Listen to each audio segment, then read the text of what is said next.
अब उयो खाऊ बिस्कुट बिस्कुट र के खाऊ ल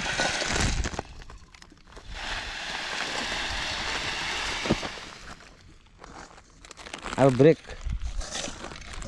गर्नु ल केक र बिस्कुट खाना हो खास मान्छेहरूलाई मात्रै ल्याइदिन्छ त मजा लु ल आउनु लु न खानु न लु खान्छु मन गाड्नु न लौ खोल्नु न खाउँ भनेको फ्यालिहाल्छ नि भाउजूले ल के भयो दम चाहिँ ए बुङको उयो खानुपर्छ सुप खानुपर्ने दिनु खोल्नु यो खानुपर्छ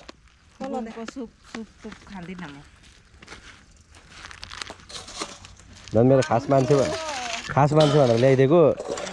खास मान्छेहरूलाई मात्रै ल्याइदिन्छु त म चाहिँ यस्तो मिठाईहरू हो हाम्रो भाउजूहरूलाई हाम्रो काम चाहिँ यस्तै छ के गर्नु हो दुःख नगरी हुँदैन खोल्नु न खाऊ ल लजाउँदै पर्छ